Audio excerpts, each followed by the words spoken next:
What's up, everybody? I'm Bobby, that's Chase, and this is the Casual Hour, and we want to tell you about video games. It's July 31st. This is episode 385. I'm sorry, 386. Jesus. And we are live on Twitch, YouTube, and Instagram. Chase, speaking of video games, do you like the classics, or do you prefer diving into the latest and greatest? I'm pretty sure I'm a classic guy. I think you know that. Yeah.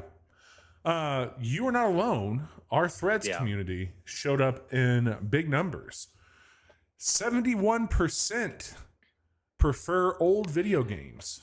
The problem with that question is that there will continue, like, the number of old video games will continue to grow. I mean, I guess the number of new video games also continues to grow, but there's only a subset of new video games at any one time.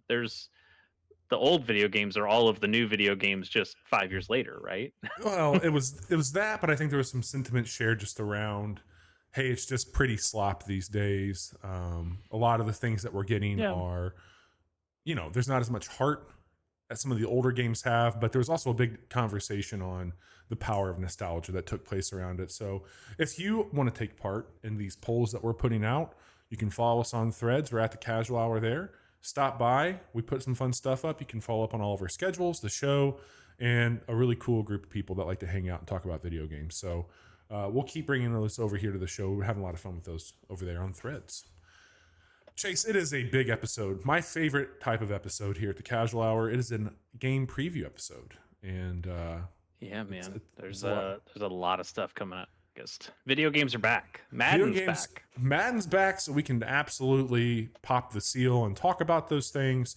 We want to make sure that you feel comfortable and confident to talk about these things as well.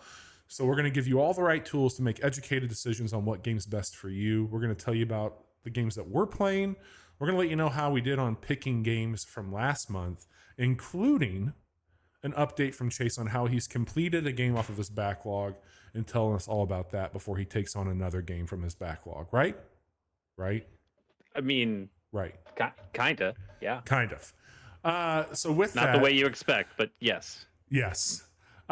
Chase, I'm excited. I don't want to delay anymore. Let's check in on some older video games as we make way for new video games. How about that? Sure. So my backlog roulette for last month was Tokyo 42. Mm-hmm. And I played a little bit of that, and I gotta say, didn't like it. Loved the way it looked. Did not like the way it played. Did not like. I mean, I'm not a keyboard PC player, so that was tough already. And also, it wasn't even like a first-person PC game. It's like it was weird to me in a lot of different ways. So it just didn't feel very good to me, and I didn't have a really good time. I could have tried downloading it on a console, but I did not want to put any more money in than I already had. So what I did kind of instead, it wasn't even my thought to do it instead, but it was like, oh, I should play this game. I've always wanted to play this game, and it happens to already be on the wheel. So I did complete a backlog roulette game this month. It just wasn't Tokyo 42. Very bold of you, sir. Yeah.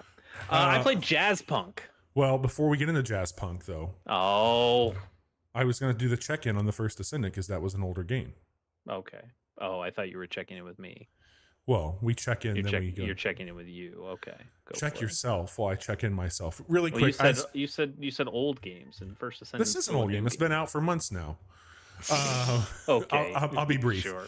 The biggest patch yet for the First Ascendant came out with it. 2 new descendants. One is an ultimate version of Albi. The other is one named Luna. They've added in a new Colossus boss fight. They've tweaked some balancing on it, and overall, it seems to be a very positive update to that game. There is a way to get all those characters I just mentioned for $0, just your time. Otherwise, you can pay up and get them along with some summer bikinis for all your lady descendants out there. Of course. That's what's going on with the First Ascendant. How many bikinis have you collected? 0. You're not trying hard enough. There's a lot of people trying. I don't know if I need to also. So anyway, you were saying Jazzpunk. Yeah, I played Jazzpunk. Jazzpunk fucking rules. Should I know this game? I don't know. It was a big deal when it came out, I guess. This is can you look that up? When did Jazzpunk come out? This came out in 2014, so it is an old game. This game's older than the Casual Hour. This came out February 7th, 2014 by Necrophone Games. It is tagged as a comedy, indie, surreal adventure, funny game. Yeah, I this might have won like a Giant Bomb Best Style, or at least was in like a conversation for it at one point. Is this an FMV? No. This is it's very silly. Okay. It's this is a game that you can complete in a couple of hours, and it was fantastic. I beat it over a single session, and it was just a perfect bite-sized thing to play on a lazy Saturday. The idea with Jazzpunk is that it's a first-person game, and you play as a kind of noir spy. And but the thing is that the game is completely absurd and is not just a parody of noir stuff, but it is just completely off the rails in all the best ways. So this looks wild. Oh, it's great. You should absolutely play this. I played it on the PlayStation. Plays just fine there. Did you play the director's cut? Yes, I think that's the only version that came to PlayStation. The only, yeah. I don't know what's different about the director's cut versus the normal one, but this is actually, you mentioned Giant Bomb. They gave it a 5 out of 5, a work of pure absurdism glued together by a consistent, deadpan delivery and perfectly curated visual style. Yeah, I think that hits the nail on the head. So the idea here is you are a spy, and you get missions, and those missions are already kind of silly. Like the first one is you have to break into the Russian consulate, and you take mission all, which are just pills that have you start your mission. Like you go on some psychedelics to get into the mission to begin with. Naturally. But there's just like, this is comedy in video games is really hard. Very, very few places do it well. Absolutely, it's hard. Even the people who do it well talk about how hard it is. Sure. I've listened to Tim Schafer talk about it a lot, of how making a game funny is incredibly difficult because the player has a hand in telling the story, and that screws up the possibility of timing. And timing is so important when it comes to comedy, that when you throw that extra wrench in there, you can mess things up a lot. And so you'll see, maybe you'll see like funny cutscene stuff in video games, but rarely will you see a game truly be funny in just the normal playing of the video game. And Jazzpunk, I not all the jokes land for me, but it is so many jokes per minute of play that something's going to land enough with you that you're going to go, damn, that game's pretty fucking funny. Oh, so it's Deadpool. No, these jokes are good. So the other thing is that the game has so much experimentation to it as well. Sure. It doesn't have a whole lot of things that you can do. You can jump, which you almost never really need to jump in the game, so that's kind of pointless anyway. You can interact with objects in front of you, and that's kind of it. Sure. But what you do is just go around and talk to things, or look at things, and little gags will show up or little extra things will show up. So you're like you're in this courtyard for the first mission going to the Russian consulate, and you can go into the doors, and there's a receptionist there, and she goes, well, you can't come in without an appointment, and there's a bouncer, and he doesn't let you anywhere any further into the building, so you're not just going to be able to go in the front door, and you just have to explore this courtyard, and then there are some kind of like sky bridges that go over the top of the roads, so you can go onto some of the surrounding roads or sidewalks to see some of those other buildings, and it just has you explore this space, and there are so many little jokes that are in there. Like there is like a trench coated spy guy who is just coming out of the trees, like he's hiding behind a tree, but the tree is so thin and there's nothing, like it's not hiding him. Yeah, it's not hiding him, but also he's like not showing up, like he's only peeking around the corner of the tree, and then he disappears back into the tree, and there's nobody there when you get up close to him. So he's just kind of like, you're always being watched, and you can't ever go talk to that guy because he's too far away. Or you go up to a mailbox, and the mailbox opens, and there's a pair of eyes in there, and you just hear like a mumbled, "Hey, go away," and it's just like, oh, I'm sorry. Or there's like a movie theater, and there's a bunch of people standing in line to go to this movie, and if you interact with one of them, it topples them all like dominoes. And you hear a bunch of screams as that happens. But then you can go into the movie, and it's got a black and white commercial for this terrible 50s toy that it has you watch, and the only thing you can do is you get a cigar, and it's from a first person perspective, so all you can do is just smoke your cigar while this thing's going on, and then you finish your cigar and you throw it away, and then there's a bucket of popcorn, and then all you can do is eat your popcorn. Other little things just in this first mission, there will be somebody who asks you to degauss some pigeons, and they give you this device that just, it's not a first person shooter, but you just shoot these pigeons with these ring rays, and you basically just murder these things out of the sky, and then you collect these pigeons and bring them back to this guy. So it's Children of the Sun. Got it. Yeah, sure. Something like that. Closer to Children of the Sun than Deadpool.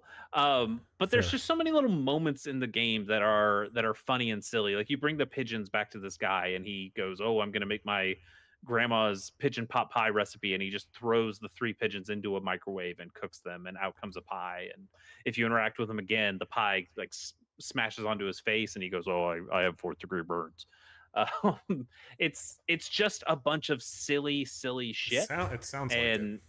And there's like 5 or so levels.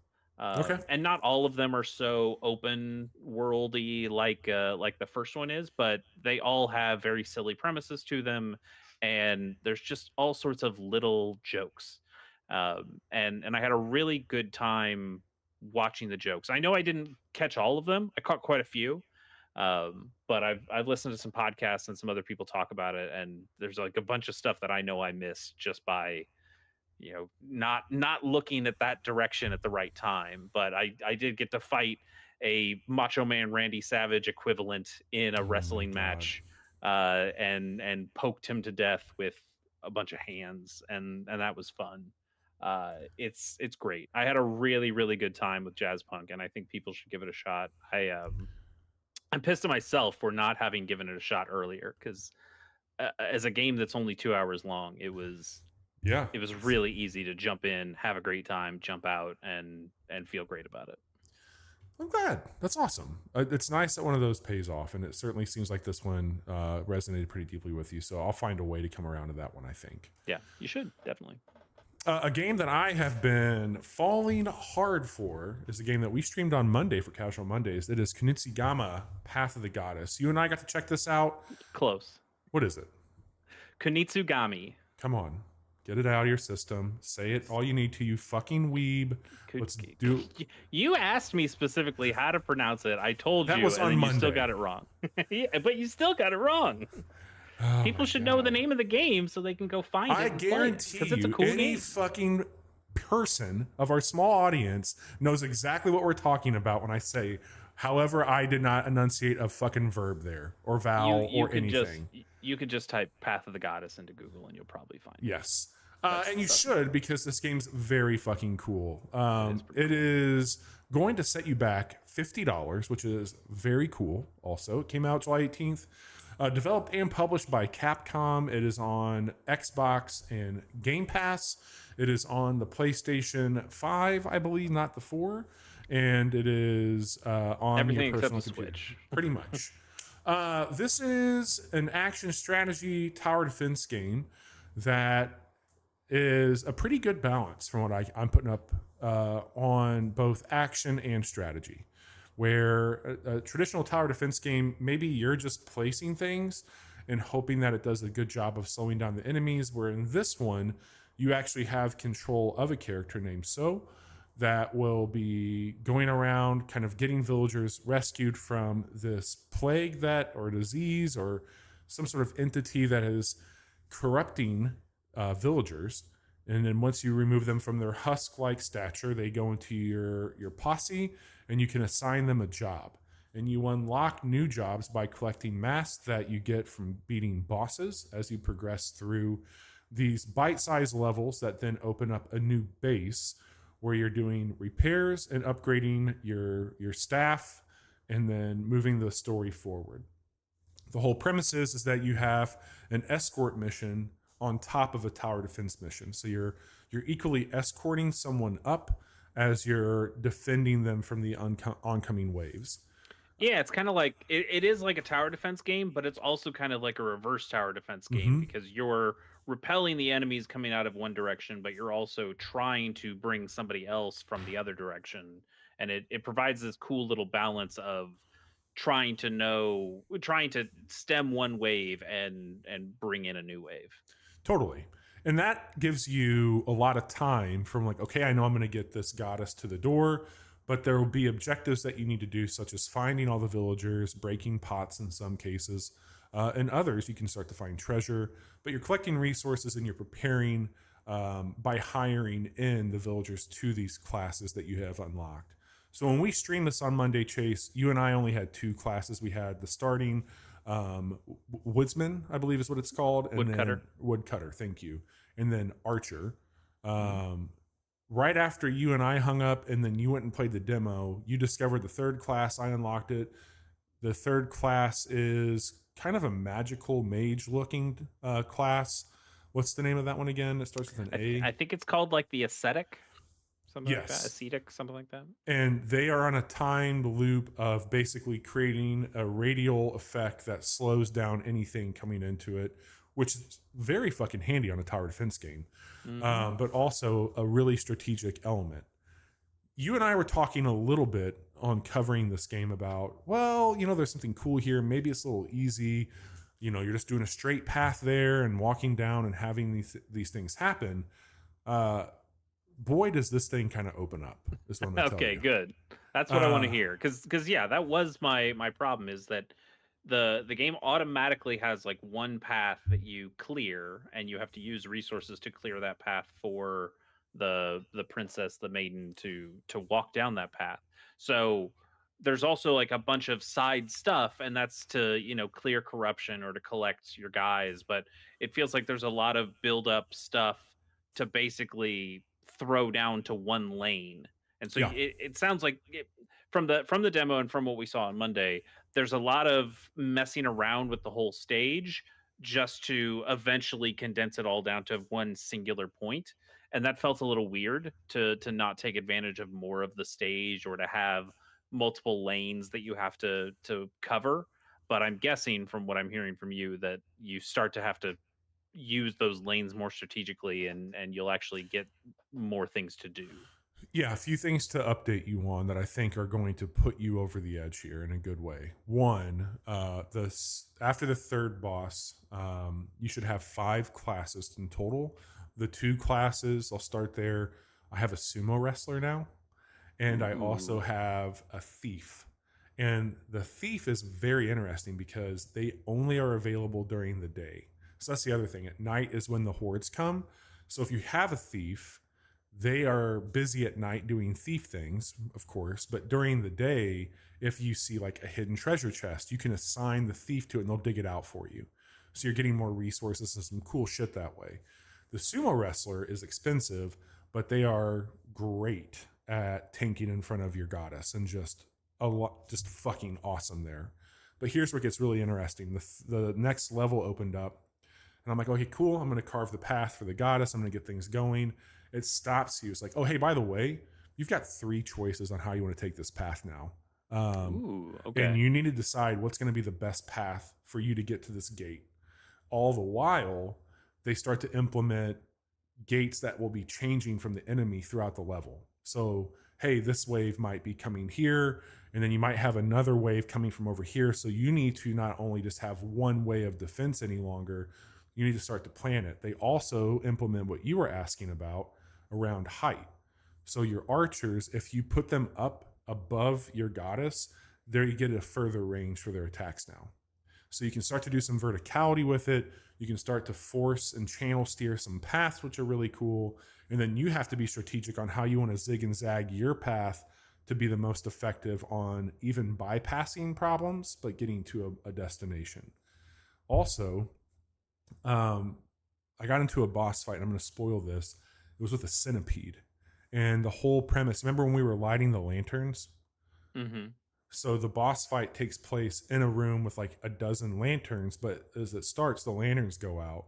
And so you need to coordinate lighting all these lamps. And if you get them all lit, you get this really cool bonus. But the centipede is going crazy all over the place.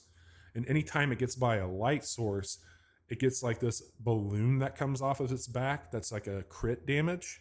And so you have to try to start to position your characters around light sources. And as it comes by there, I was putting that one character that slows everybody down by the light to keep it there and just go, like, it got to be this really cool strategy session on a big fucking boss battle that like really required some effort on like, okay, this isn't working. What's my strategy going to be? Do I want to have more archers? Do I want to have, more melee damage here? And I was just getting in such a rhythm of trying to navigate how to strategically play this tower defense game while having elements of action combat involved in it. And it was so much fun. Yeah, the action stuff is interesting because, I've played a lot of tower defense games where you make the wrong move and then you don't necessarily notice it as soon as you make the move, as soon as you build that one tower in that one spot. But maybe, 10 waves in, you go, oh, I fucked up. I shouldn't have put that there. And now I'm screwed. I'm going to lose this level. And one of the things that you can kind of do in Kunitsu-Gami is you have control over a character who can do a lot of things. He can attack. He can you can also reassign different classes or move people where you need to move them.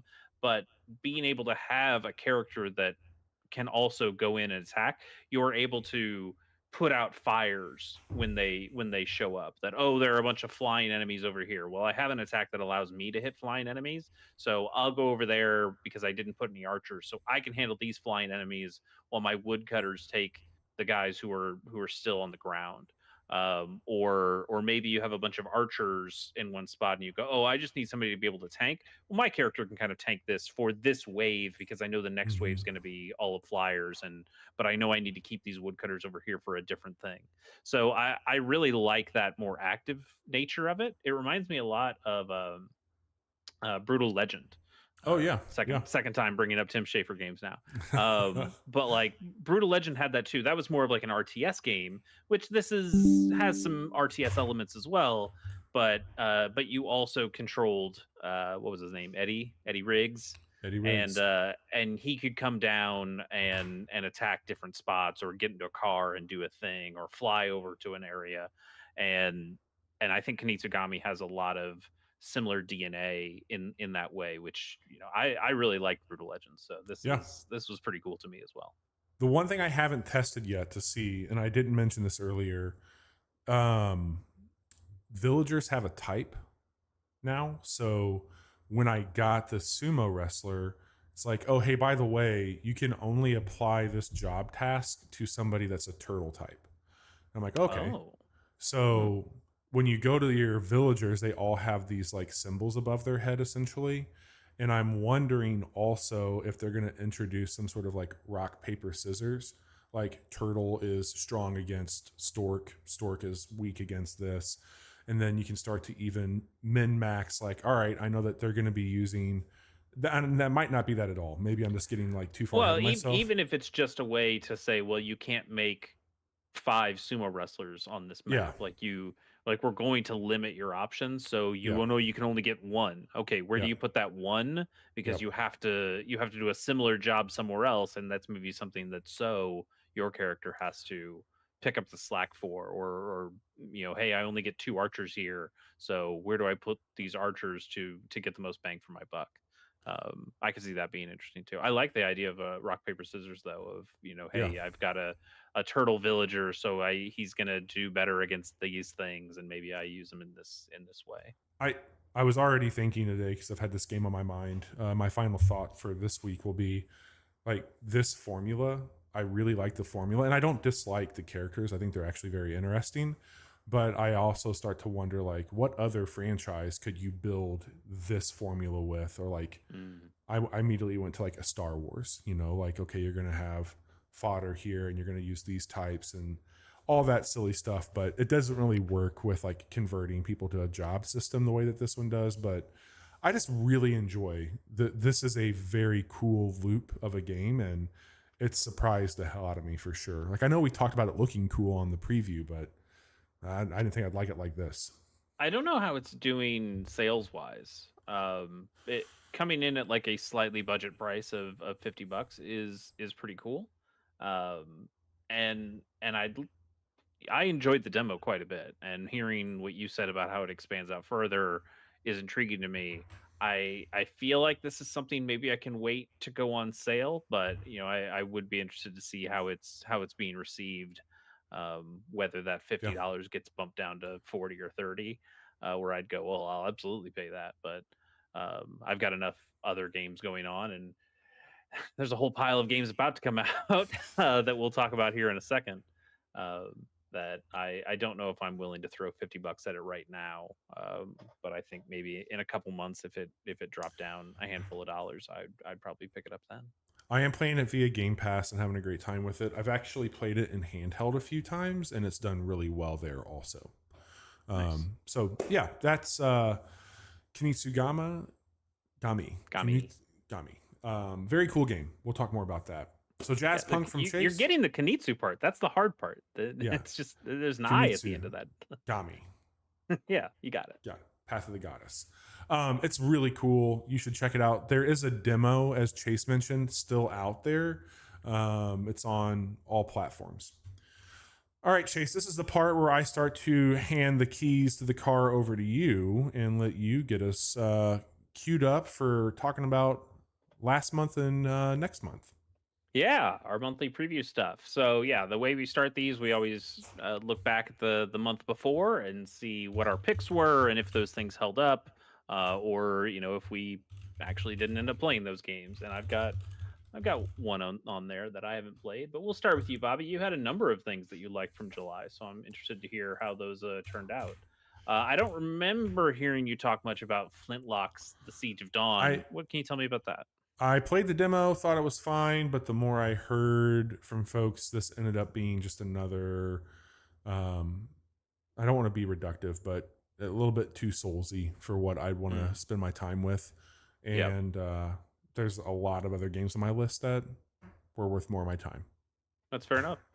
We both had Shim, which was that really cool shadow platformy adventure game, puzzly game. And I did not play Shim. I did buy Shim, but not for me. For me. Yeah, that was my birthday gift to Bobby. It's a hell of a gift. I know it seemed like we had a good time playing, or you had a good time playing that on a Casual Monday before, so I thought that would be a good one to get you. Have you played any more Shim? No, I've actually been intentionally holding off because I'm flying next week. And I think that will be a really cool game to play on the go and play on my ally. Very cool. So I got it downloaded, ready to go. We had a good time with it on Casual Monday. It's really cool. I'm pretty confident that game Yeah, it's getting good reviews. And it's not super expensive. It was like what, like 17, $18, something like that. Dungeons and Hinterberg. You have heard you talk about this one. You want to say a little bit more? You happy with your Dungeons and Hinterberg purchase? Liking that game a whole lot. We streamed it on Friday night, and we've also done it on a casual Monday preview with the Next Fest. It's cool. It's very, very pleasant, very charming. I'll probably be playing a little bit of that on the road too, because it's good for handheld. Speaking of more games that we've shown off on Casual Mondays, your next one is Cataclysmo. That game's very, very cool. I've been going for Kunitsu-Gami a little bit more because Cataclysmo is still early access, and I kind of feel like Path of the Goddess is going to get me a little bit more bang for my buck come Game of the Year time this year. So I'm letting that one cook a little bit. They put a few updates out, but it seems very promising and very cool. Yeah, that game just has an incredible look and feel to it. Yep. The First Descendant, which we talked about earlier on the show, and you've talked about a lot, seems like you are digging that. And then Once Human. What's the deal with that one? I did play it. I was getting into it. This is a pretty big online like MMO survival crafting game. And I did not know this, and we did not know this when we previewed it. Their approach to seasons is not ideal for me because they do big wipes where you have some persistent things, but I am not in the business of a game like that where you're having to find components and craft and build out and do shit to have all that. I think about Dragon Quest when you talked about that, how your worlds kind of get undone. Builders. Yeah. And I'm just like, no fucking way am I going to commit to this for that. So no thank you. You heard it here first, folks. Bobby Pease does not like to wipe. Not a wiper. Yeah. I'm a bidayer. Never have been. All right. I mentioned I also had Shim. I also had Kunitsu-Gami, Path of the Goddess. Oh, you didn't have that on your list, but we talked about that earlier. We like it. And then I also had Flock, which I talked about a lot last week. Really, liked a lot, right? Really great game. Had a really good time with Flock. That's definitely one to check out. All right, Bobby. I think it's time to talk about some free video games. How does that sound? You like free video games? You know, I love a good free video game. Well, these aren't exactly free because you have to pay for the subscription service to get them, but they're essentially free. PlayStation Plus essentially free. Yeah. Sorry about that. Yes. We got a few games on the PlayStation Plus Essentials for the month of August. The first one is the Lego Star Wars: The Skywalker Saga. This is the one that has all of them in great. one. I have that on the Switch. It's very good. So it's not a collection, right? Like it's not collecting all the games, but it is going through the entire Star Wars series or the entire Skywalker saga, all 9 things. It's all that. But it's like a brand new game, but it is over the 9 movies. And you can just basically work through the stories however you want. You can do the machete order if you're a fan of that, and all that other stuff. So or you could just play the prequels because those are the best ones. Everyone knows. Definitely the. Sometimes those sequel movies sure made the prequels seem better by comparison. And 20 years from now, people will be talking about how the sequels 20 years from now, nobody will know what a Star Wars is. That'll be a distant memory. Disney killed it dead. They're trying. They are doing their best. Another game that you can get for free on PlayStation Plus Essentials this month is Five Nights at Freddy's Security Breach. Bobby, have you ever played a FNAF game? No, I think my first introduction is going to be watching the FNAF movie this Halloween, though. Okay. I'm going to do it. All right. Godspeed. I will continue not to care about this franchise. I don't deal with scary stuff. I didn't like big. Chuck E. Cheese. I have no nostalgia for any of the shit that's going on here. So that's never been my thing. It's nothing good. It's very popular. It's an extremely popular franchise. I know that.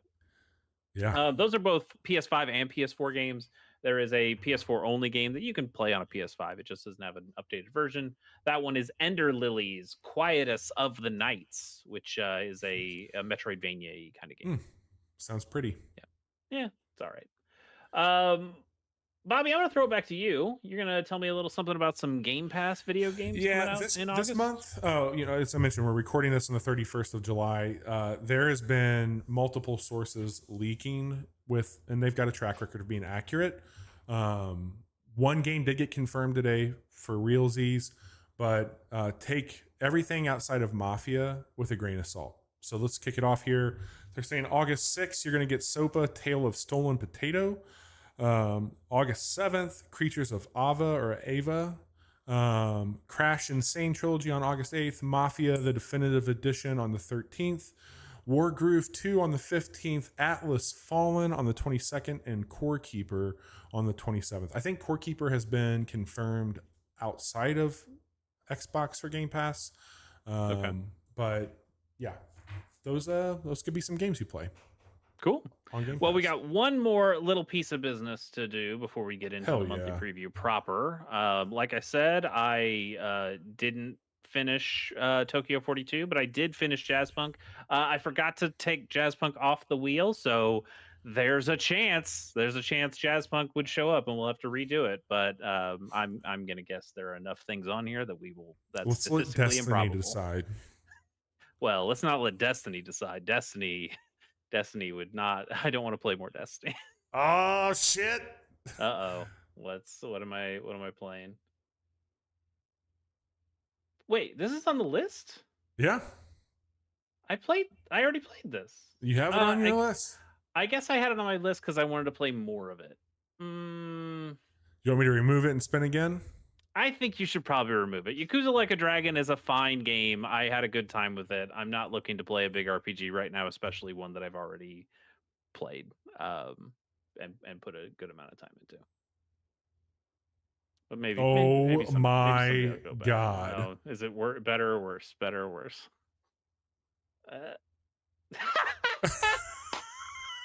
Well, shit. All right. Spin it again, buddy. That's pretty fucking incredible that it actually happened. I know.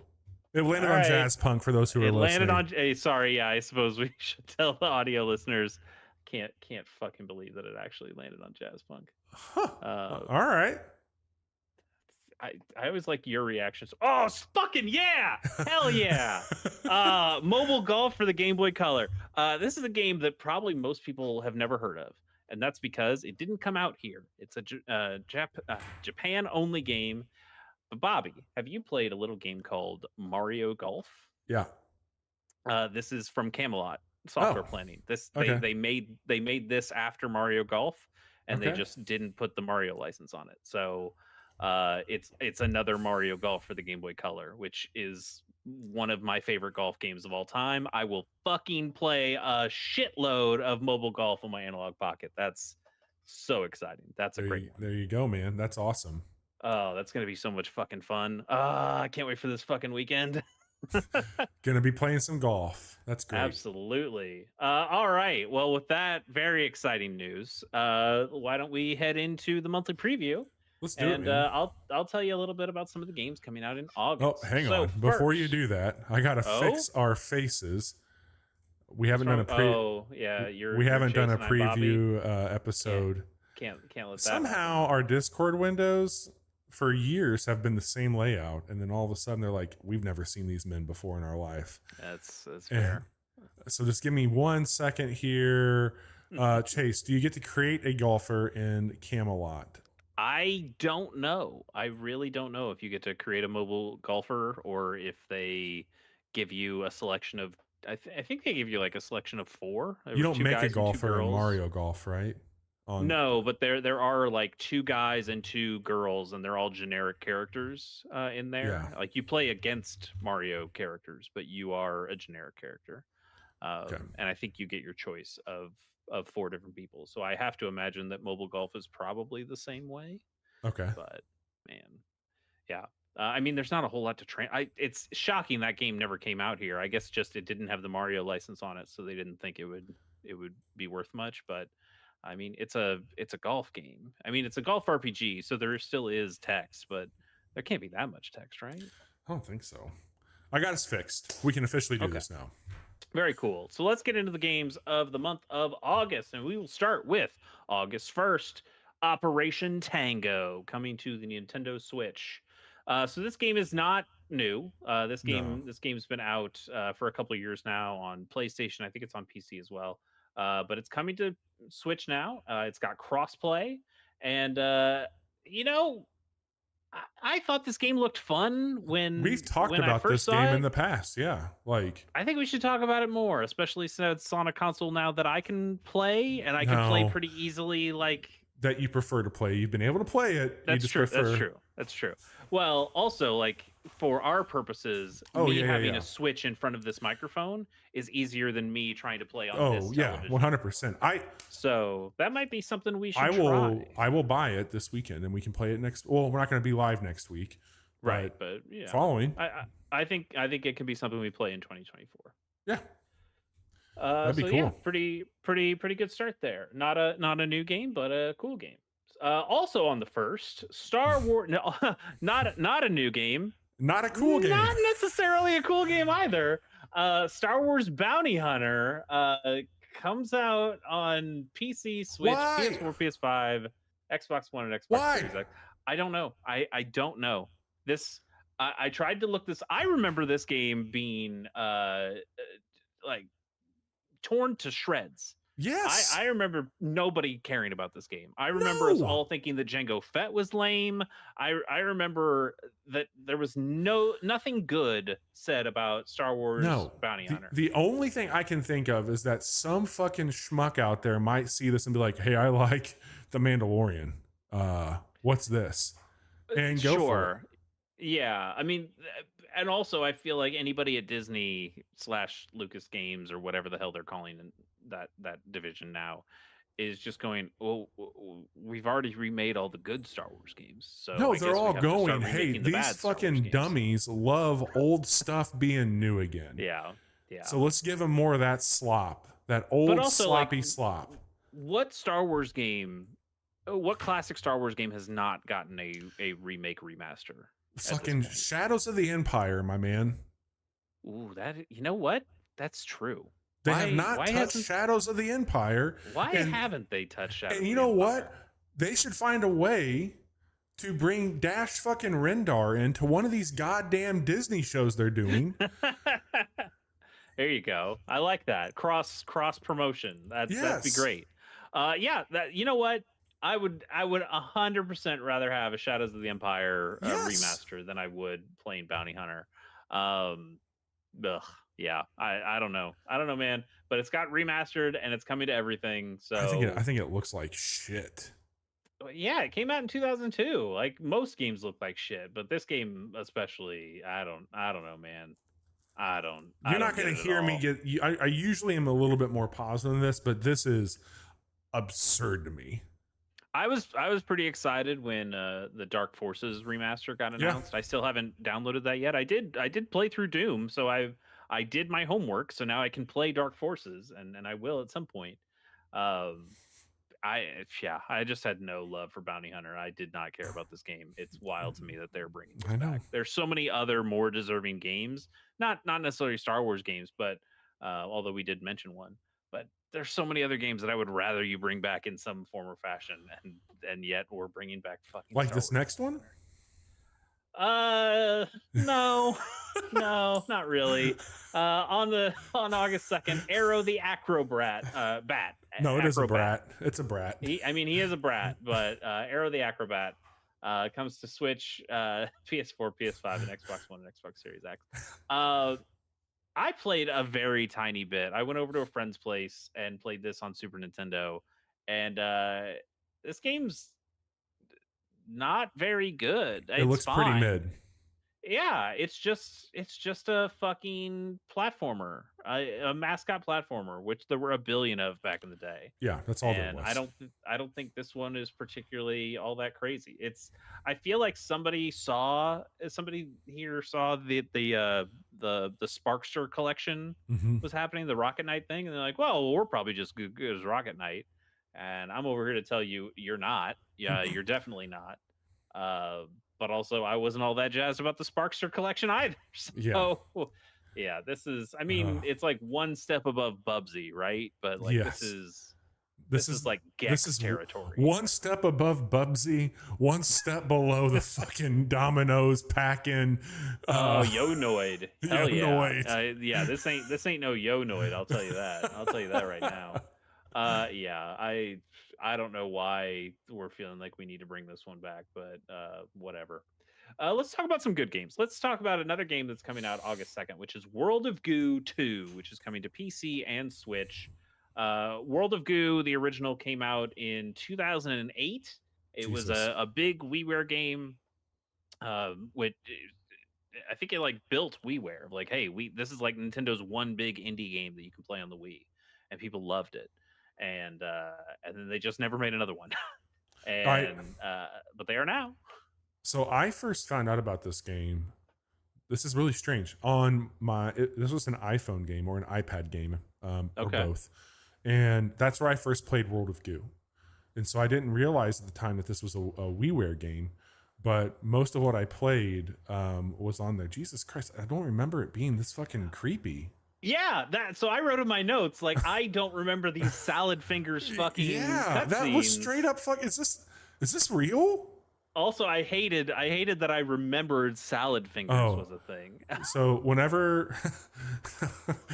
whenever my wife gets in bed and moves her little fucking feet over to mine, they're always ice fucking cold, and I always tell her, get your goddamn salad fingers off my toes. So that's a household term that us older fucking millennials use here all the time. Yeah, that's fucking weird. Anyway, World of Good 2. World of Good 2. It looks good. I'm glad this game is finally getting a sequel. I think the developer mentioned how, they never considered that they needed a sequel, and that's why we never got one for a while, but I guess enough people asked for it, or they had some new ideas for it.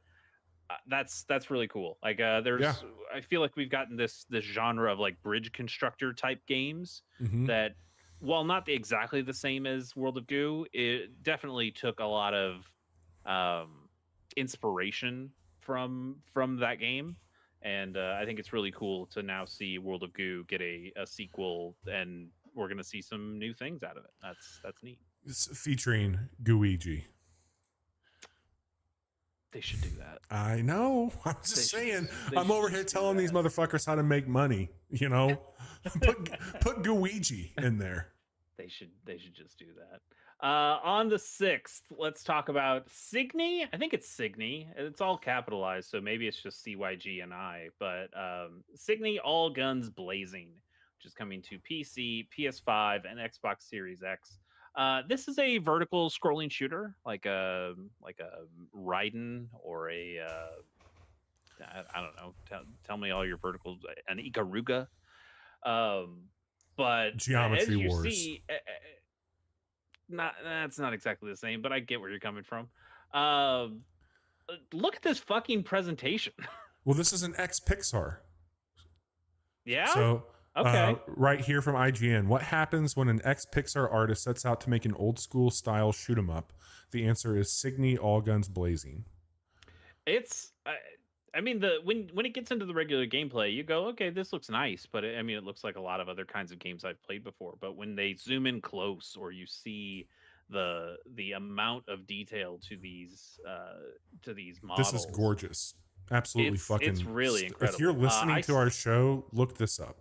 You absolutely should. I suck at these kinds of games, so I don't think I would get far enough to enjoy the cutscenes. Yes, but man, like, for a genre that is mostly feels like, hey, these games are cheap to make, and they can look impressive because you get a bunch of like particle effects and stuff like that. This game goes, no, we can like really make it pretty. Like we've got this fucking tracer ass lady who we're gonna put our money behind, and it looks pretty cool. This thing looks so fucking cool that even though I suck at this genre and it's not one of my favorites, I'm very compelled to pull the trigger on because of how fucking good it looks. I think if you had an OLED monitor or a TV, holy shit, this thing would look insane on it. It's very cool. So also coming out on the 6th, there's a handful of good games coming out on the 6th, is Natsuman, the 20th Century Summer Vacation. Mm-hmm. This is not it is not it, it's not officially part of the Boku no Natsuyasumi games franchise or the My Summer Vacation games, but Yeah. it's called 20th Century Summer Vacation, so it has some connective tissue here. It is by some of the same people, but it looks a little bit different, and it's also brand new. It's wild to me that we keep getting the offshoot kinds of games for the Mm-hmm. summer vacation games. A couple years ago, we got the Crayon Shin-chan My Summer Vacation game, which is cool. I checked that out and had a pretty decent time with it. But we haven't gotten the actual My Summer Vacation games, which are incredibly beloved. There have been fan translations and things of some of them, but those games are really. I think the reason is that the publishers are like, well, nobody gets all this like small town Japan shit. Like Mm-hmm. this is very in the weeds of rural Japan. Nobody cares about this. But that's one, not true. A lot of people, a lot of fucking weebs care about that shit. And also we still get some of these games that are still Japanese countryside. So it's weird that it's just weird to me that we haven't gotten an official hey, we're just going to put out Boku no Natsuyasumi on PlayStation 5 or whatever. But really cool that we're getting another one of these kinds of games. The fans of these games do not eat very well, so Yeah. for them to get a crumb is pretty cool. Also on the 6th, Pepper Grinder is coming to PS4, PS5, Xbox One, and Xbox Series X. We've shown Pepper Grinder before. We've talked about Pepper Grinder. It came out on Switch and PC earlier. But you played quite a bit of Mm-hmm. this, right? When Yeah. it came out in March. Would you think it's worth picking up for anybody who's got Oh a yeah. PlayStation Game's or Xbox? very, very cool game. Very short to get through. Devolver joint, definitely worth it. Is it one that I need to play before Game of the Year? I think that there's plenty for you to play besides that one. Okay. If It I does feel seem cool. It does it's seem cool, but like outside of a few like categories, I don't think I'll be bringing it up heavily. okay. I could see it being like a number 9 or a number 10 on my list if I played it and really enjoyed it. I think but you would like I it. don't I know if really it's do. going to be Maybe like you'll like it more than me, but yeah, yeah. possible. We'll see. Maybe if it goes on sale or something. It's on my wish list. Also on the 6th, Volgar the Viking 2 comes to PC, Switch, PS4, PS5, Xbox One, and Xbox Series X. Uh, it's cool. It seems cool. Seems cool. The original game came out 11 years ago in 2013 and was a big hit. It's a really difficult game. This is kind of Dark Souls-y territory where people are like, "Oh, I want games that challenge me," and this one was definitely here to challenge you. Yeah. I mean, I remember Brad Shoemaker playing a lot of this on Giant Bomb, and that being a big thing. Learn from pain, Chase. Learn from pain. Totally. I do wonder though, in a similar way to something I worry about with World of Go 2 is like, has it been too long? Yes. Do people remember these games No. and care about these games to the point that these sequels are going to be successful or not? And I guess I think World of Goo 2 has a better shot because that's just a I don't know, less We don't explored genre, have I the suppose. time for me to get too deep in on this, but I will say there are plenty of other games that are doing Souls in a 2D space very fucking well. Blasphemous just came out with a sequel only a few years after it, where you've got the head of Larian saying, "Hey, we kickstarted that game because we all, as a studio making Baldur's Gate, thought it was great." So they're not in a very unpopulated pond anymore is their problem. They have to do better than what's came after them. Yeah, this game, the original game, was such a throwback of 2D pixel games, and you're right, we have so many of those these days that I don't know if this feels special like it did back in 2013. You mentioned this one for Game Pass, but on the 7th, Creatures of Ava or Ava, I don't know it either. Yeah. Comes to PC, Xbox Series X, and Game Pass. You want to tell me a little bit more about this one, Bobby? I don't know a ton about it, man. I think it looks pretty. It's focused on saving, not collecting creatures. And Yeah. I think that seems kind of compelling to me. I've played a few other games that kind of bend a genre a little bit, like I think of Terra Nil, where it's like, hey, you're restoring rather than building. And so in these where you played games where it's collecting, you're now restoring and helping them stay healthy. So we'll see how it goes. Yeah, like I don't think it's. I mean, there is kind of like corruption on stuff, but it's not quite like the Gunk. Yeah. Because like that's a game where I think about, oh, you're trying to collect all the corruption off of something, or like a Mario Sunshine. But there are elements of that where you're kind of protecting this natural wildlife, and it seems interesting. It seems like I keep seeing it listed as like a monster collector, and it doesn't feel like that from the trailers. So maybe It I'm seems wrong, or very maybe they're wrong. I wholesome, don't know. very cutesy, very safe. Yeah, kind of interesting. On the 8th, SteamWorld Heist 2, baby, coming to PC, Switch, PS4, PS5, Xbox One, and Xbox Series X. This has been my most anticipated game since they announced it, and I'm fucking jazzed. SteamWorld Heist is one of my favorite games of all time. I don't know if I necessarily was looking forward to a pirate theme instead of the space theme that we got from the original. But I'm so excited to see what are they called these days? They're not they're not they're not Iron. I can't even remember what the old studio was called. I can't remember the Um, studio's name, but they're not Choice Provisions. That's somebody else. That's no, the Bit Trip people, right? this one doesn't have anything on the YouTube page Okay, for it. yeah, don't worry about it then. But yeah, I loved the original SteamWorld Heist, and getting a new cast of characters and getting more of these kinds of gameplay systems. I can't fucking wait. I know they added like pirate ship stuff too. There's like an overworld thing It's a that job system Heist didn't now. really have.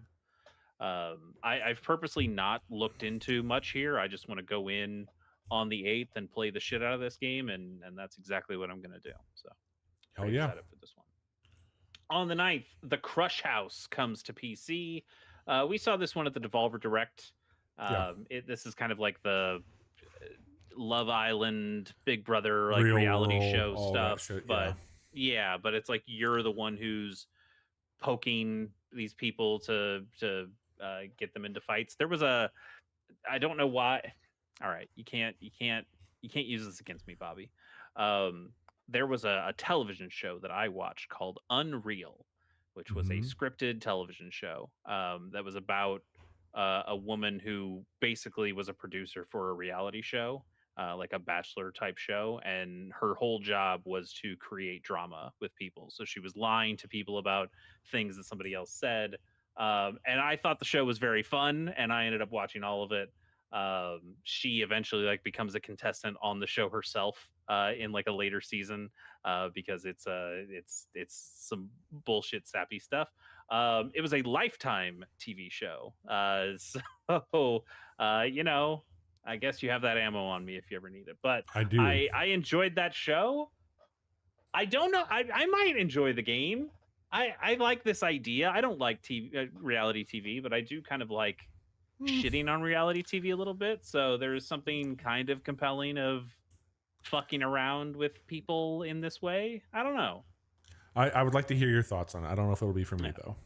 I mean, Devolver's attached. We like Devolver I stuff like generally, Devolver. so yeah, it's Yeah. something to consider. Well, we'll consider it.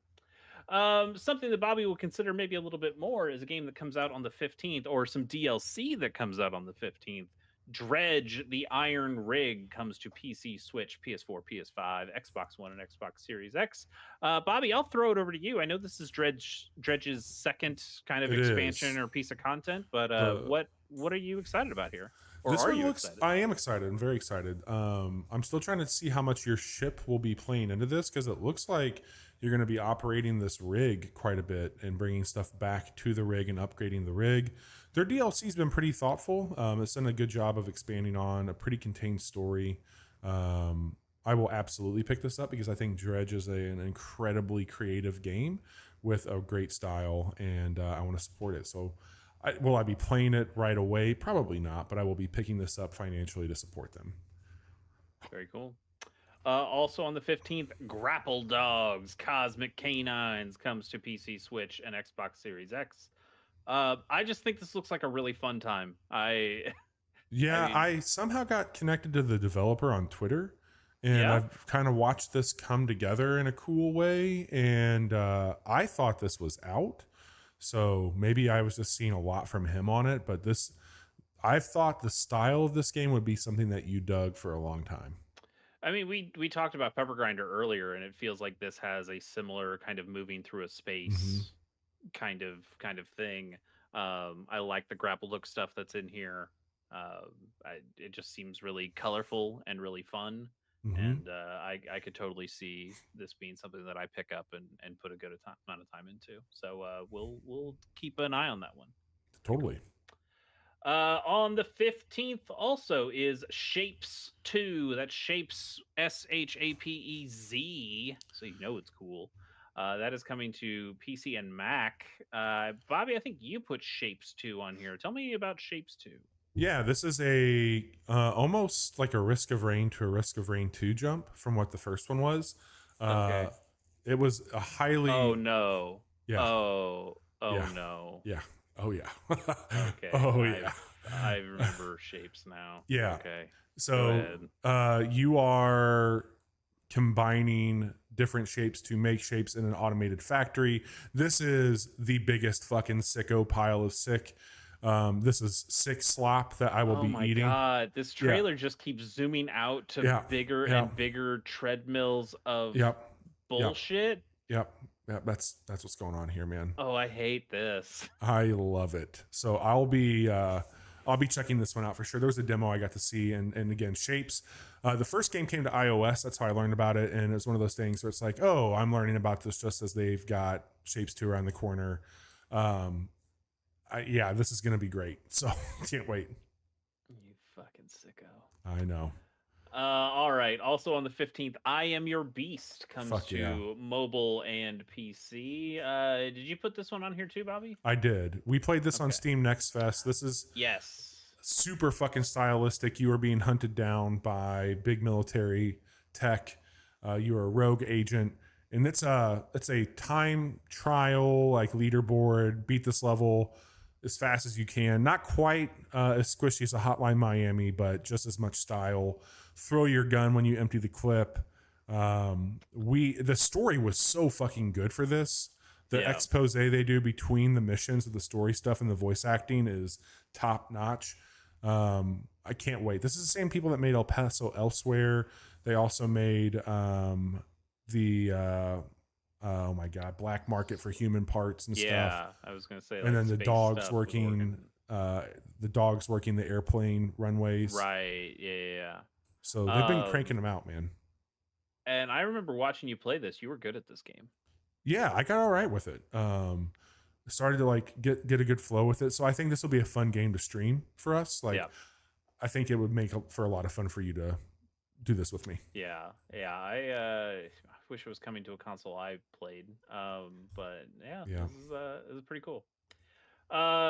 Even more on the 15th, we're getting Hunt Showdown 1896 coming to PC, PS5, and Xbox Series X. Am I remembering wrong, Bobby, or did you play the original Hunt Showdown? It's cool, man. It's a PvP extraction game set in like it was like kind of a swampy kind of New Orleans vibe to it. Yeah, like some bayou stuff. Yeah, really cool characters that you could unlock. Co-op game. I had a lot of fun with it, but it was pretty riddled, if I remember at the time when it first launched, with a lot of cheaters, and that sucked.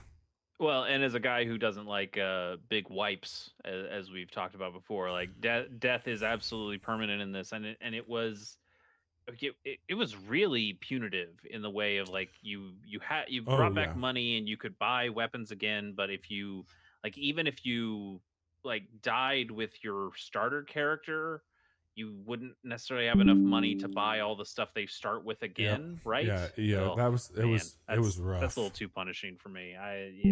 But also just the idea, like, you have to play in pairs, right? Yeah. It's been Okay. years, man. I didn't think there was a solo mode to it. So this is absolutely not my game. But cool that they're continuing to Yeah, do stuff with it. I people know a liked the lot of first people one a lot. they really did, Yeah, and yeah. it was an interesting take on the extraction shooter genre at the time. And so they're making another one, and we'll see how it does. But yeah, it's, mechanically, whew, not my thing. 100%. What might be closer to my thing is a game that's coming out on the 16th, and that is Castaway, which is coming to PC, Switch, PS4, PS5, and Xbox One and Xbox Series X. Folks, don't adjust your dials. This is not Link's Awakening, even though it's like you look at you look at those boulders. Those are they just stole the sprites, right? Like they just took the sprites. Yep. Yeah. This seems pretty cool. It's definitely has the art style from Link's Awakening and the Oracle games. It says, I think it said it only had like a couple of dungeons. Yeah, just 3 dungeons, which is kind of appealing to me as somebody who just finished a game like Jazzpunk. It's like, oh, is this a game I could beat over a weekend? That's kind of cool. It seems short. I will tell you, I still have on my New Year's resolution card, I'm supposed to play a beat. I'm beat, not just play. This is not backlog roulette. This is actually going to do this. I'm supposed to beat A Link to the Past sometime this year. And I feel like I would play A Link to the Past before I played this. But a lot of people have already played Link to the Past, and I think if you want a game that's kind of like that in a really bite-sized format, maybe Castaway is for you. I think this game looks really cool. Yeah, we'll see. All right, let's talk about real fucking video games here, Bobby. On the 16th, Madden NFL 25 comes to Windows, PS4, PS5, Xbox One, and Xbox Series X. Football is back. Actually, I can save you a lot of time. NCAA is out here. We don't need this anymore. Well, NCAA doesn't have Field Sense powered by Boom Tech. Actually, it might. I don't fucking know. But if somebody ever talked to me that way in person, I would say something to them that wasn't nice. Didn't you work with somebody who? Okay, we'll continue on. But yeah, I tried to look up because I've told you, Bobby, before. I've told people on this show before. I love it when they show the previous year's game and then shit all over it to tell you how much better this year's game is. I could not find that video for the life of me. I looked, but I did like this video, this trailer that I found, because it does say Field Sense powered by Boom Tech. I don't know what the fuck any of these things mean. God. But it's something I suppose you can copyright. Whatever. Let's move on. On the 20th, Black Myth Wukong comes to PS5, Xbox Series X, and the PC as well. I think you put on this one, I did. Bobby. Okay. So this was originally kind of being billed as a Souls-like. I've been hearing reports that it's not, and that this is just a really cool, kind of isolated, tough action game. But one of the cool things about it is, I don't know how it's going to work out quite yet. You're getting a little snap of some of these enemies you're fighting in it. It's kind of Mega Man, Chase, where you can take on the form of the enemies you beat. And I know this is like Sun Wukong, but he's got the stuff that like a Lu Bu's got. This is based off China of look. Yeah, it's based off the classic Journey to the West. Yeah. So I don't know who you are or what it is or how that plays out, but I mean, your Sun Wukong, also called Sun Goku, Bobby. Do you know anybody else named Goku? He has a tail. Yeah, he's based on. Based on this. I think that this is one I'd like for you to keep on your radar, because I know you really like that subject, and if it's not a Souls-like and it's just kind of a cool action RPG, maybe there's something there. It's interesting, as a person who loves Three Kingdom stuff. One of the other classic Chinese ancient novels is Journey to the West, and I've never read or really interacted with too much of Journey to the West. I know there was that other game, Enslaved, a long time ago. which also is very much based on Journey to the West. And I don't know why. I don't know why that one's kind of missed me. Just the monkey guy. I don't know, but Yeah. Check it yeah, out. You should I will watch a keep little that bit more on radar. that one. I think you might like it. I will keep that on the radar. Let's talk about another game that's on our radar, which on the 22nd, Tactical Breach Wizards comes to PC. Bobby, I know we had a cool time watching this one and playing this one on a Casual Mondays. This is by the same developer as, is this the Heat Signature? Yep. Heat Signature and Gunpoint. Yep. Which I played Gunpoint for the first time this year and really loved Gunpoint.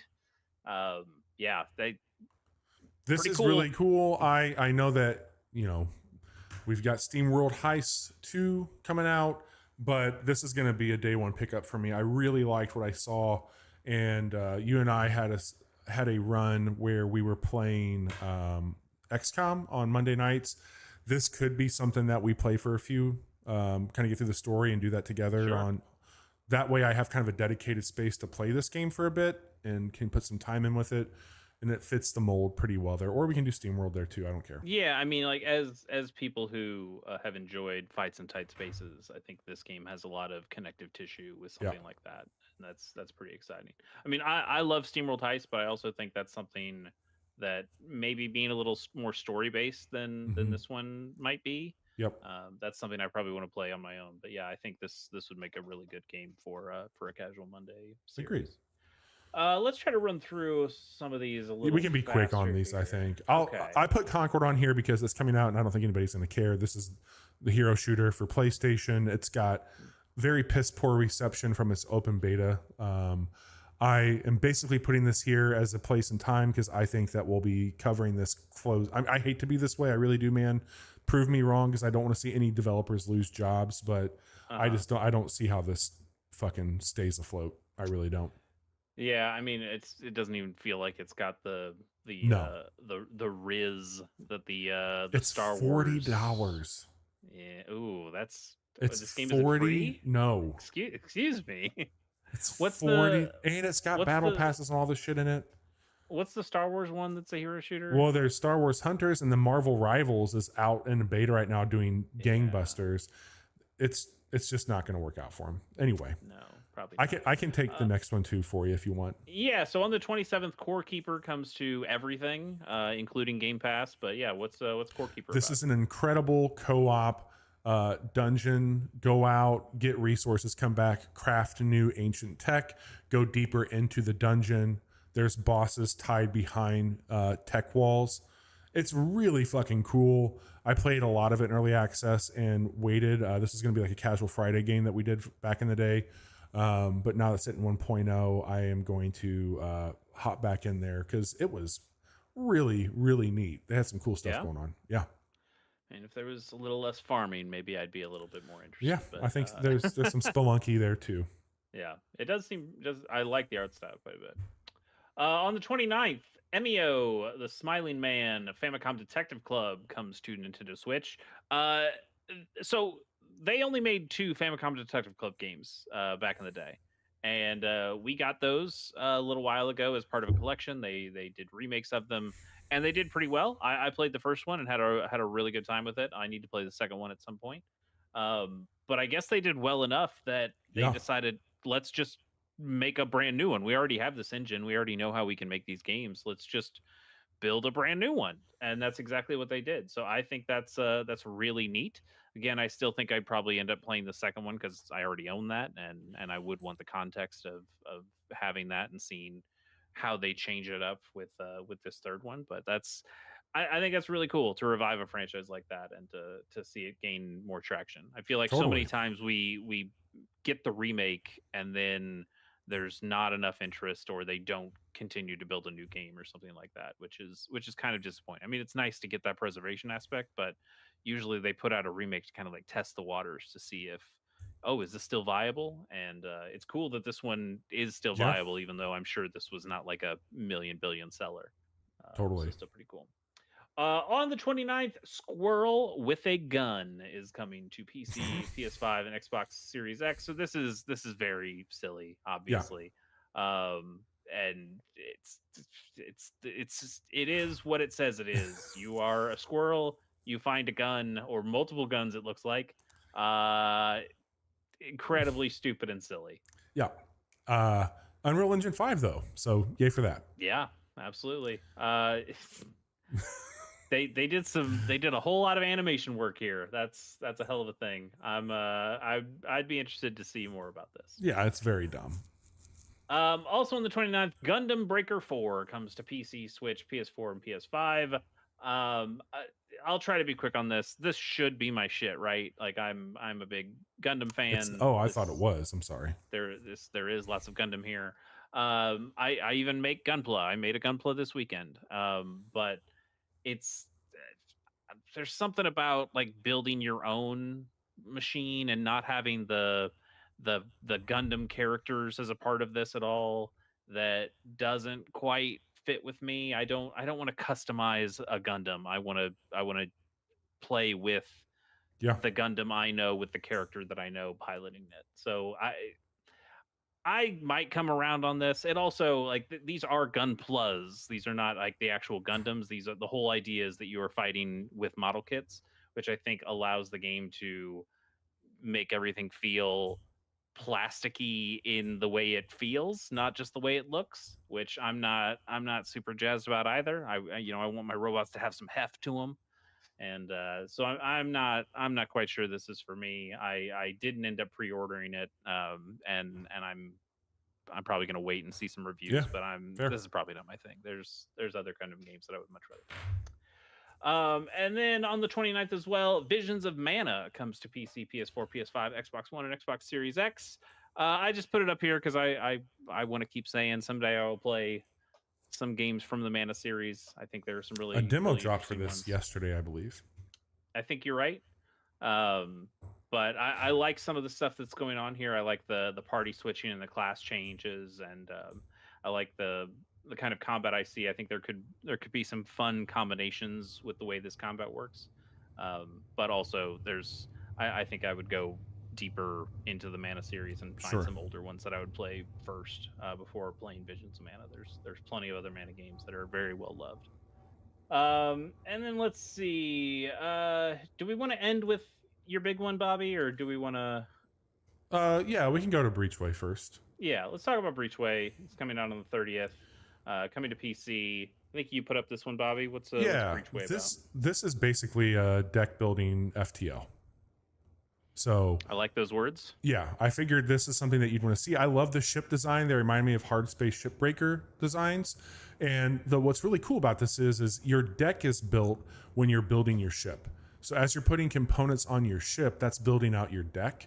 And then you can use that for your run. So depending on like what kind of ship you want and how you want to kit your ship out, that's going to also give you the cards that you're going to play on this roguelike deck builder. So this is one that we will play on Monday. I'm convinced, even if it's mid as fuck, I'm going to pick it up because I think it looks cool and it will make for good content for you and I on a Monday night. But this looks really, really slick, and I want to see more of it. Absolutely. Looking forward to seeing more of it. And then also on the 30th, we'll end on the big one. Star Wars Outlaws comes to PC, PS5, and Xbox Series X. Bobby, I assume you are excited. I'm very excited for this. A lot of people had 4-hour previews over the weekend and were able to share their thoughts. And Star Wars is back, baby. Apparently, this story is... Well, excuse me. Star Wars Bounty Hunter is coming out earlier in the month. Star Wars was already back. The Acolyte out now. Star Wars is already back. I don't know why you think that it needs to come back. This apparently captures the essence and spirit of OG Star Wars in a really good way. Combat is fun and engaging. The characters apparently are... classics at launch. Some really cool you play this as a non-force sensitive smuggler, so you are just running through the syndicate that's very faction heavy. You get you basically get a rep system, and so certain factions won't want to work with you if you do dumb shit. You also get some throwaway missions from that. You're doing a lot of stuff for the Hutts. I think this takes place between Empire and Return of the Jedi, if I'm not mistaken. So a really cool period in Star Wars also. But I'm very excited. This has been high on my list of things to check out, and I have a Ubisoft Plus membership, so I'll be checking this out very soon. And this is the one that is like really big and open, right? Like it's not exactly No Man's Sky, but there definitely is. You're flying through the atmosphere and you're landing on a planet and you're going and doing something on that planet. Apparently the space battles are the weakest part, but they're a small part of what you're doing. Yeah. But yeah, this is supposed to be an open fucking travel game. For a lot of these kinds of games, it feels like unless you are a dedicated space battle game, the space battles are generally not very good. Well, cool. Yeah, I'll probably play this on a Friday, I think. This will be a fun Friday night game for me. I know this has been like a high one on your list that you've been excited for. Man. So I'm interested to see how you feel about it. Totally. So now that we've finished with all the games that are coming out in August, let's quickly talk about our picks. What do we think are going to be the best ones or most interesting ones, or ones that we're probably going to pick up? And Bobby, I think I will start with you. What's I've got a lot on here. Some of these being tied into Game Pass and/or I already own them, but I have I Am Your Beast. I have Core Keeper, Tactical Breach Wizards, Star Wars Outlaws, Dredge, the Iron Rig DLC, and SteamWorld Heist. So I've got a few of those already, so I will be checking them out. Maybe not sticking with them as much as the other ones, but very excited. Yeah. I think if Tactical Breach Wizards was on a console and not just on PC, that's kind of a bummer. It's only PC I would probably pick that up. I mean, hey, I've got a PC. I could play it, but I think I think we'll play that together. We'll do that for a bit. Okay. All right. So that one is like a tentative one. Yeah. But my list is made up of Castaway, Grapple Dogs, and I mean those are also kind of side ones of like, oh, those could be like fun little trifles. But you know what I'm really here for is SteamWorld Heist 2. Like Let's be real, I'm gonna play so much of that fucking game. I don't even know how much of that game there is to fuck with, but I will fuck with all of it, and maybe play it multiple times if possible. I'm really happy for you, man. I like that game. You introduced me to it. I think we're gonna have a lot of fun covering and talking about that game. My favorite podcast outside of this one and pilot program is Nextlander, and they got they got to play that, and they all walked away singing its praises. So nice. I trust their voices. They make some really good stuff. I'm still pissed I can't be the developer. Why don't you start taking us out? And I'm gonna man. So we've had a fun week so far. You can follow along with all of our stuff right there in chat. Speaking of SteamWorld, we have Seabrass, the stream bot, helping us out with this. We played Kunitsu-Gami on Monday night. I think we'll probably fire that one up again at some point in time, but I've really enjoyed that one. Tonight was our August preview. And this Friday, I'm going to show off that new patch of the First Descendant. I've been talking about streaming that for a bit, and I decided I'm going to do that. So you can tune in and check me and Ultimate Valby out this Friday. Image and Form. But they are now part of Thunderful. Like that, they got zoomed into Thunderful. So that's the studio. But I remember them as Image and Form. And you can follow me on the internet.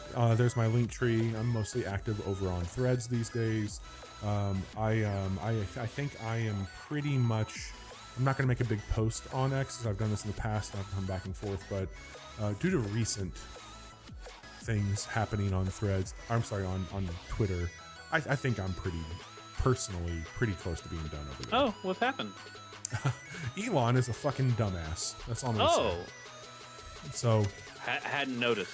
Yeah, it's getting really fucking bad, and I'm just going to throw it out there one more time. I'm not endorsed or anything. There's plenty of places, but Threads has been a very nice spot to jump over to if you've been looking for a destination, and I'm seeing more and more and more by the day of people that I loved seeing on Twitter saying, hey, I'm over here now, and I'm here for it, because fuck Elon and fuck Twitter, what he's done to it. Yeah, true. Chase, what about you, man? What do you got going on? Yeah, I got a couple things. I've got my my Let's Play of Advance Wars 2 Black Hole Rising, which a series I call Black Hole Sun. You can find that on Chase K Plays, my YouTube channel. So that's there in the link tree. And then also recording tomorrow, or I guess yesterday if you're listening to the audio version, is the new episode of Pilot Program that I'm doing with a good friend Pierce Corshane, where we watch the first episode of every television show ever made. Tomorrow, or yesterday again, we are talking about Lost, the 2004 big hit ABC television show that ruined or saved television, depending on how you look at it. We'll have a really good conversation about that. That's going to be interesting. Hell yeah! Can't wait for that one.